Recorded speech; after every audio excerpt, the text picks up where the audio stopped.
ஜென்ரலா நீங்க each week எவ்வளவு நேரம் ஒர்க் பண்றீங்க time? 48 to 50 hours. 40 to 50 hours. நீங்க கரண்டா பாக்குற ஜாப் உங்களுடைய டிகிரி ரிலேட்டடா தான் இருக்கா? அதை பண்ணியிருந்தா தான் பண்ண முடியுமா? ஆமா. எஸ். Yes. எவ்வளவு வருஷத்துக்கு முன்னாடி உங்க கரியர் ஸ்டார்ட் பண்ணீங்க? 6 years. 6 years. Okay. So your level of எக்ஸ்பீரியன்ஸ்க்கு என்ன சேலரி எதிர்பார்க்கலாம்? Approximate salary range?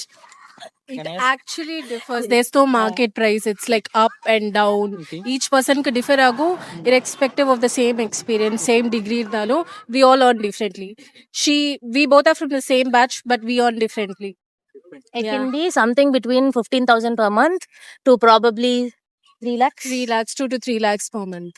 ஏய், ஒன் கொஸ்டின் மட்டும் யூஸ் பண்றேன். ஹியூமன் இன்டராக்ஷன் இருக்கா உங்களோட ஜாப்ல? Yes. நீங்க ஹெல்த் கேர் செக்டர்ல இருக்கீங்க? இல்ல. Not health care sector. No. Bank செக்டர்ல இருக்கீங்களா? Sales and marketing? No. சரி, என்னால முடியல, நீங்களே சொல்லிருங்க. We are Lawyers. கொஞ்சம் கஷ்டம் தான் லாயர் அப்படின்னு கெஸ் பண்றது. Lawyers not advocate. ரெண்டுத்துக்கு என்ன டிஃபரன்ஸ்? அட்வொகேட்னா கோர்ட்ல போய் வாதாடுவாங்க, லாயர்ஸ்னா கோர்ட் போக மாட்டாங்க. ஸோ கார்பரேட் பண்றவங்களுக்கு கார்பரேட் லாயர் தான் சொல்லுவாங்க, அவங்க அட்வொகேட் கிடையாது. Right. ஸோ கோர்ட்ல போய் வாதாடுறவங்க, வழக்கு எடுத்து பண்றவங்க மட்டும் தான் அட்வொகேட். கரெக்ட்? Yes. அந்த அவேர்னஸ் நிறைய பேருக்கு இல்லைங்க. I'm glad that you have.